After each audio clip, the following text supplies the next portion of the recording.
दोस्तों, भारत में आजादी के बाद रियासतों के विलय की तो खूब कहानियां सुनाई जाती है, लेकिन भारत में आज कुछ ऐसे समुद्री द्वीप भी हैं जिनकी आज अपनी इम्पोर्टेंस है और उनके भारत में शामिल होने के लिए भी कई तरह के प्रयास किए गए हैं।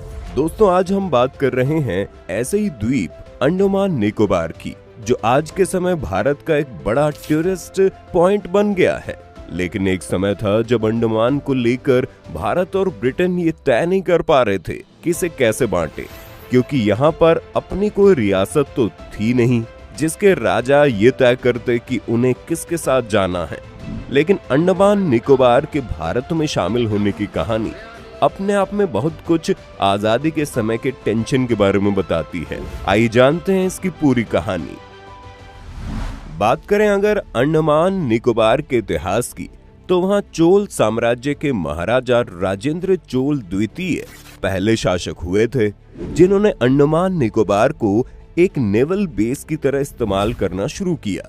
उनके समय में इन आइलैंड्स को मां नक्कवरम के नाम से जाना जाता था। उसके बाद 17वीं शताब्दी में मराठा साम्राज्य के सेनापति कान्होजी आंग्रे ने अंडमान में अपना नेवल बेस बनाया और 1755 आते आते इस द्वीप पर यूरोपियन लोगों का आगमन होने लगा। इस कड़ी में अगर सबसे पहले की बात करें तो दिसंबर 1755 में डेनिश ईस्ट इंडिया कंपनी के अधिकारी इस द्वीप पर आने वाले पहले यूरोपियन थे और उन्होंने इसे नाम दिया न्यू डेनमार्क। लेकिन लोग तो आते रहे, लेकिन यहाँ रह पाना बहुत मुश्किल होता रहा। कहा जाता है कि 18वीं सदी में कई दशक ऐसे रहे जिनमें अंडमान निकोबार को मलेरिया के फैलाव की वजह से छोड़ना पड़ा था, जिसके चलते एक बार तो यूं हुआ कि ऑस्ट्रिया को गलतफहमी हो गई। उन्हें लगा डेनमार्क ने द्वीप खाली कर दिया है और उन्होंने इस द्वीप का नाम थेरेसा आइलैंड्स रख दिया। लेकिन अंडमान में असली कहानी शुरू होती है अंग्रेजों से, जो 1858 में पहली बार भारत के अंडमान पहुंचे और ब्रिटिशर्स ने पहली बार अंडमान में अपनी कॉलोनी बनाई। लेकिन इस कॉलोनी की फेमस होने की सबसे बड़ी वजह थी यहाँ की जेल, जिसके बारे में सबको पता ही होगा कि अंग्रेज यहाँ सेलुलर जेल बनाकर अपराधियों और विरोधियों को सजा के लिए भेजने लगे थे, जिसे काला पानी की सजा का नाम दिया गया और ये चलता रहा। लेकिन 40 के दशक में भारत जब आजादी के कगार पर पहुंच गया था, तो दुनिया में दूसरा विश्व युद्ध छेड़ा जा रहा था। इसी युद्ध के दौरान 1943 में ये हुआ कि जापान ने अंडमान निकोबार पर हमला कर दिया और इस हमले के बाद यहीं पर जापान की मदद से नेताजी सुभाष चंद्र बोस ने आजाद हिंद की इंटरिम गवर्नमेंट बना डाली। लेकिन सबको पता है कि सेकेंड वर्ल्ड वॉर के बाद जापान का क्या हुआ। वो जंग में बुरी तरह हार गया। ऐसे में 1945 में जापान की हार के बाद अंडमान निकोबार दोबारा ब्रिटिशर्स के कब्जे में आ गए। लेकिन अब माहौल पहले जैसा नहीं रहा, क्योंकि जल्द ही ये उनके गले की हड्डी बनने वाले थे। अब आया टाइम आजादी का, यानी बंटवारे का, यानी रियासतों के भारत और पाकिस्तान में विलय का। और ऐसे में सारी रियासतों की तरह अंडमान निकोबार पर भी सवाल उठा कि ये किसके पास जाएगा। लेकिन यहाँ पर अंग्रेजों का लालच था कि वो इसे अपने हाथ से नहीं निकलने देना चाहते थे। उनके लिए ये द्वीप स्ट्रेटेजिक इंपॉर्टेंस का था, क्योंकि यहाँ से न्यूजीलैंड और ऑस्ट्रेलिया की कॉलोनियों को डायरेक्ट सपोर्ट मिलता था। इसलिए ब्रिटिश मिलिट्री इन द्वीपों को ब्रिटेन के कब्जे में रखना चाहती थी। लेकिन उनके चाहने से कुछ नहीं होने वाला था, क्योंकि फैसला इंडिया इंडिपेंडेंस कमेटी को करना था। वहीं वायसराय लॉर्ड माउंटबेटन चाहते थे कि बंटवारे का मसला निपटाकर जल्दी से जल्दी यहाँ से निकला जाए। इंडिया इंडिपेंडेंस बिल के ड्राफ्ट के 16वें आर्टिकल में अंडमान निकोबार का मुद्दा था। लेकिन ये बात भारतीय राजनेताओं को मालूम नहीं थी कि अंग्रेज अंडमान निकोबार को लेकर क्या सोच रहे हैं। इस मामले में माउंटबेटन और इंडिपेंडेंस कमेटी के बीच कई सीक्रेट बातचीत हुई, जिसमें माउंटबेटन का कहना था कि अंडमान निकोबार के लिए बीच का रास्ता निकालना चाहिए। उन्होंने शुरुआत में प्रस्ताव दिया कि भारत और ब्रिटेन अंडमान निकोबार को जॉइंट कंट्रोल में ले ले या ब्रिटेन इन द्वीपों को लीज पर मांग ले। लेकिन तभी ये खबर मीडिया में लीक हो गई और ये खबर छपी कि नए समझौते के तहत अंडमान निकोबार ब्रिटेन को दिए जाने वाले हैं। अब ये सीक्रेट बातचीत का मुद्दा बाहर आ चुका था। माउंटबेटन चाहते थे कि अंडमान निकोबार के मुद्दे पर भारत में एक और विद्रोह खड़ा हो सकता है और तब उनका शांतिपूर्वक यहाँ से निकलना मुश्किल हो जाएगा, जबकि इंडिपेंडेंस कमेटी आखिरी वक्त तक अंडमान निकोबार को अपने हाथ से निकलने नहीं देना चाहती थी। इस तरह ये सीन था कि भारत इन द्वीपों को नहीं छोड़ना चाहता था और भारत के लोगों में इसके खिलाफ विद्रोह था, जिसे लेकर माउंटबेटन को यहाँ से जाने में डर लगने लगा और ब्रिटिश आर्मी अंडमान पर अपना कब्जा चाह रही थी।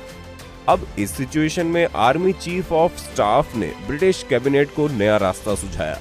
सुझाव ये था कि अंडमान निकोबार के लिए एक अलग कमिश्नर नियुक्त किया जाए जो सीधे गवर्नर जनरल के अंडर काम करेगा जब तक अंडमान निकोबार की सिचुएशन साफ नहीं हो जाती, और ऐसे में भारत पाकिस्तान को कॉन्फिडेंस में लेकर यही स्थिति मेंटेन रखी जाए।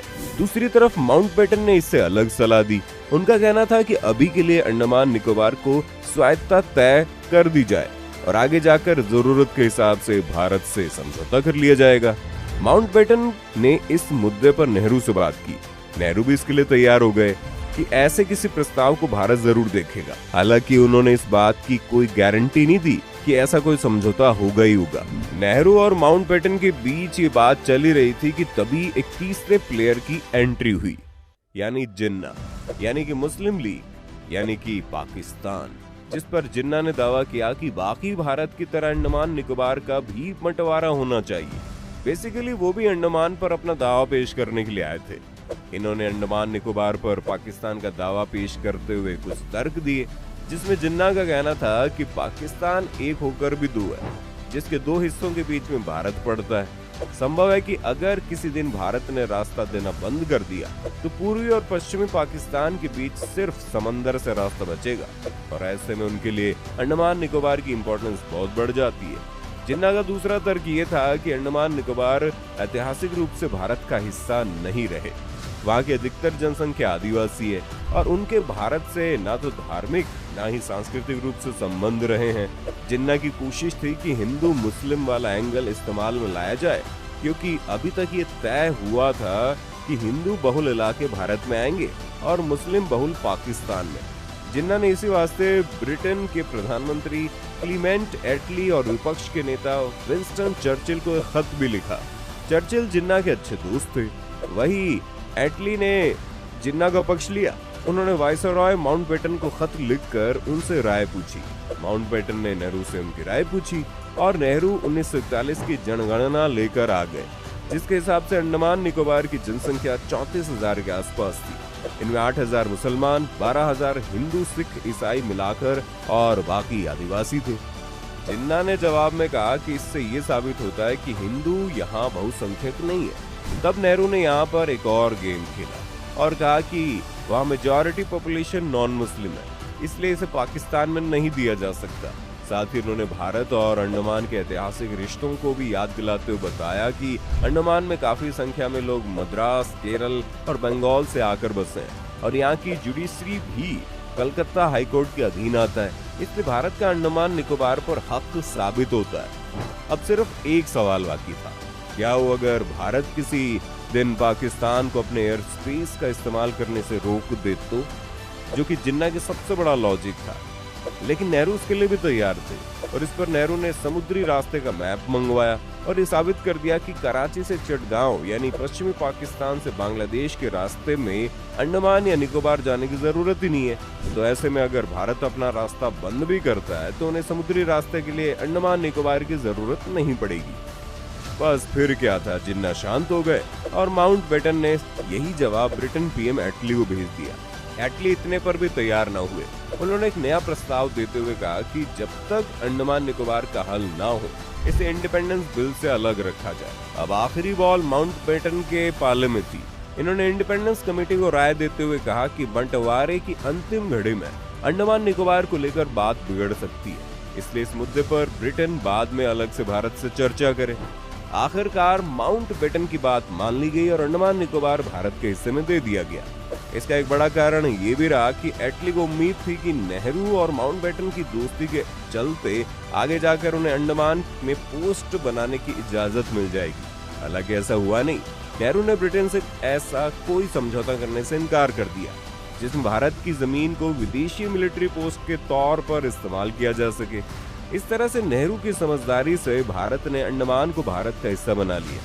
दोस्तों, आपको क्या लगता है, क्या नेहरू ने अगर सही टाइम पर अंग्रेजों और जिन्ना से अंडमान निकोबार के लिए जरूरी जानकारियां और लॉजिक नहीं पेश किए होते तो क्या आज ये द्वीप भारत का हिस्सा हो पाता? आप अपनी राय हमें कमेंट करके बताइए। साथ ही वीडियो पसंद आई तो इस वीडियो को लाइक और शेयर करना ना भूलें।